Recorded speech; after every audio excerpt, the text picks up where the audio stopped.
I wish I knew. Welcome back to My Husband is My Best Friend.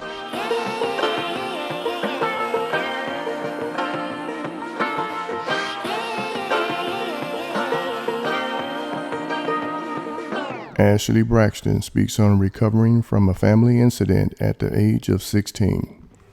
Okay, so I want to tell a story today, and that story is about how one of my aunts in my family do not talk to me because they think that I, at the age of 16, did something with her partner at the time. And I have been a nervous wreck to talk about something like this and to tell this story. A, because of my family. B, because I don't want people, it's not to hurt people to tell my story. But at the same time, I've been working through this so much in therapy, and this is something that goes way deep to my core in terms of worthiness and how I feel about myself. And it's been such a journey. And it's that moment of my life where I have to fully confront it and face it and talk about it, but talk about it because I also want to shed light for the women and the men and anybody who has gone through something like this, where you were underage and something in that sort of manner happened in terms of that sort of word of, and I feel like I have to be careful with what I'm saying here because I don't want to be banned from talking about these situations, but also we kind of have to talk about it. I'm also not very good at storytelling, and I'm new to all this, and I'm also trying to get ready at the same time and tell a story, and I feel like the story is quite complicated and detailed, so bear with me here. But yeah, so one of my aunts does not talk to me because I guess she felt like I did something with her partner at that time. And nothing happened, but I'm going to try to tell the story quickly and also not name any names. And so I was with this aunt for the summer with my sister, and I can't remember how much time had passed since we were there in the summer for a little bit of time to when we got home. And when I think it was my stepmother was going through my phone and she found this conversation, this sort of conversation. And she showed it to my dad, and my dad called that aunt and we spoke about it and we talked about it a little bit.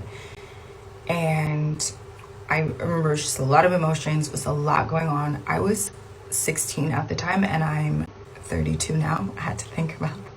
I'm 32 now.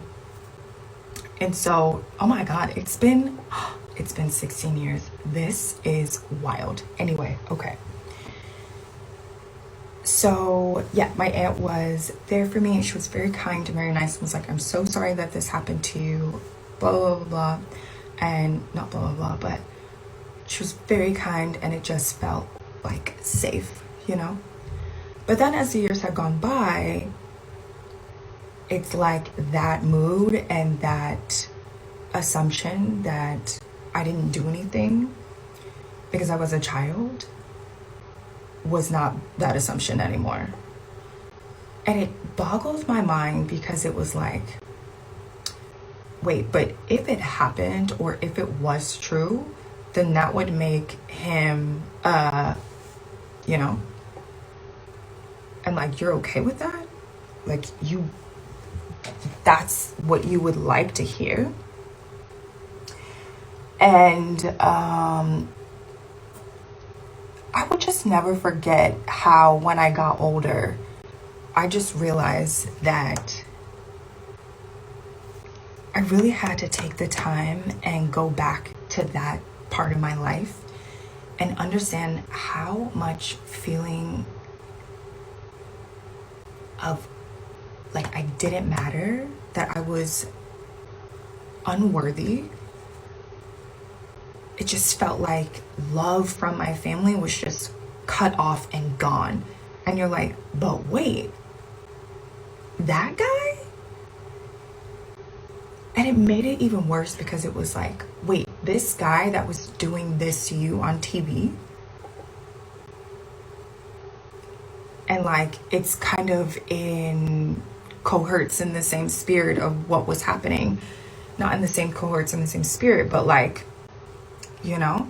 Be sure to like, share, and subscribe.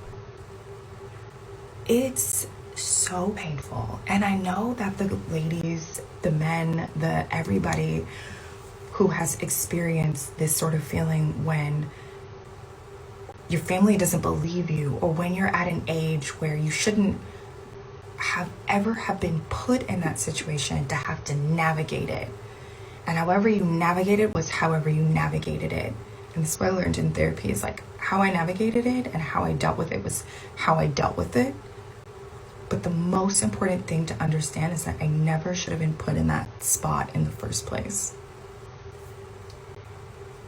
And I think that's the devastating part, is that you realize that you didn't ask for that. You know, I did not ask for that. No matter what, I didn't ask for that. So I'm just wondering what other people who have gone through this, how they decided to handle this sort of situation. How did you go about telling your truth? And how do you tell your truth in a way that honors you? And I think the reason why I'm addressing it now so much is because I'm getting older. And if I want to have kids, and especially if I want to have girls, like, I don't want to still be in that space and place and in that situation and just even having to deal with it, you know? And so next year I'm planning to go to the US, and I'm planning to like confront a lot of things, because my sister passed away. Like, I've just I fled the country because I was needing to save my own self and my own life. And when I say all of this, this is not a dig to my family member, because it's really sad that she also was put in that situation of having to deal and having to handle.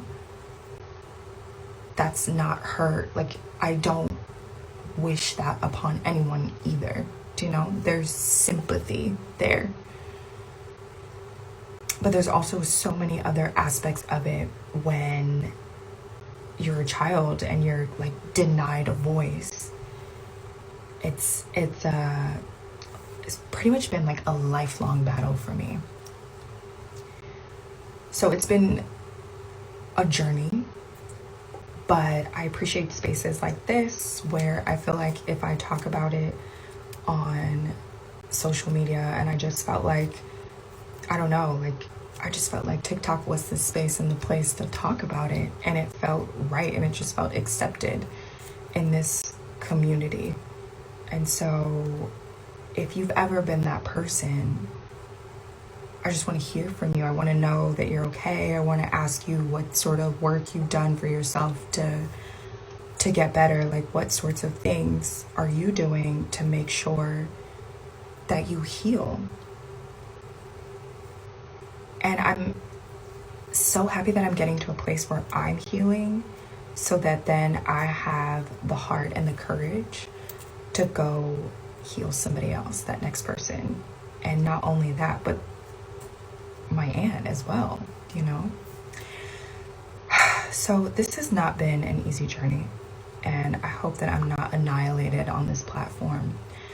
But I do just, I don't know, like, I love you all and thank you. And if you've ever been that person who's been silenced, like, so much love to you, and you're an amazing person.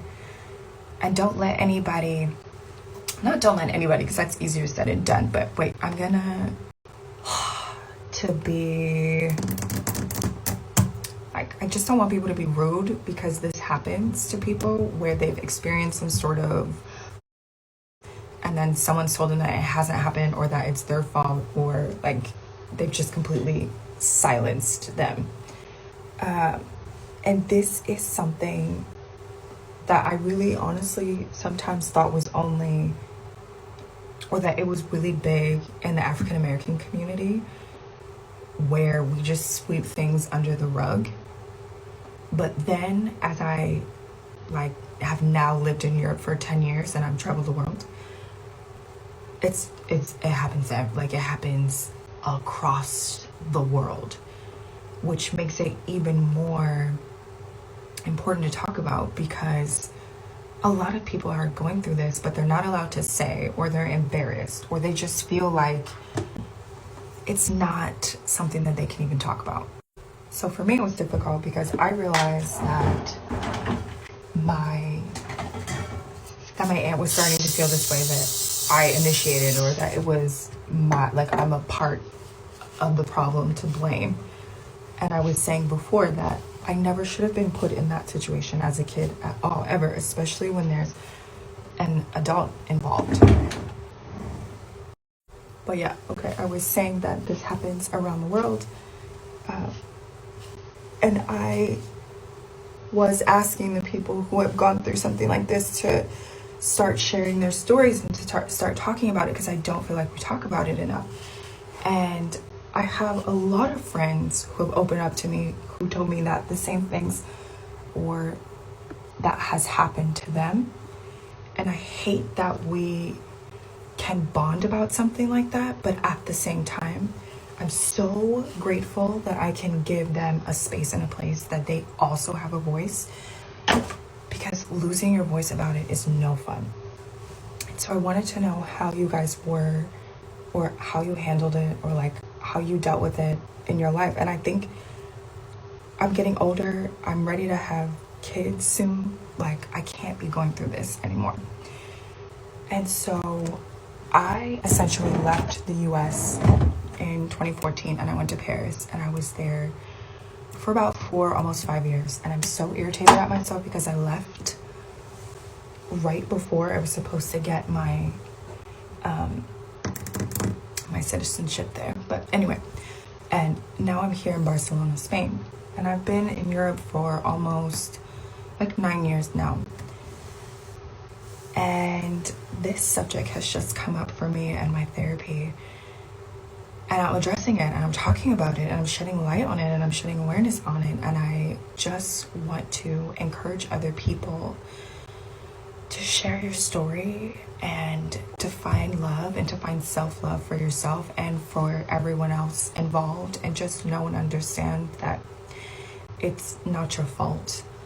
And I know that you did not ask life to give you this, because that's like another weird misconception. It's like, I feel like people are like, you asked for it. Like, why would I ask for that? It doesn't make any sense.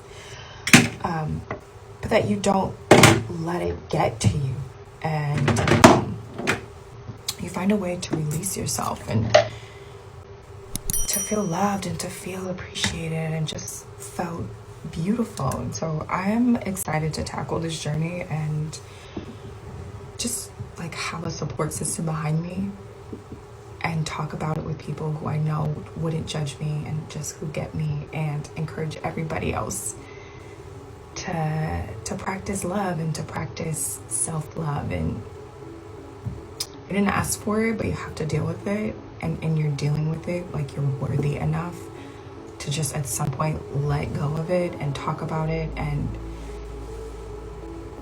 like love yourself. I think one of the most important things that I've done since I've moved to Europe and figured out who I am as a person, and let go of maybe what I internally pressured myself to what I thought I needed to be, was to find my own, was to find my own values of life.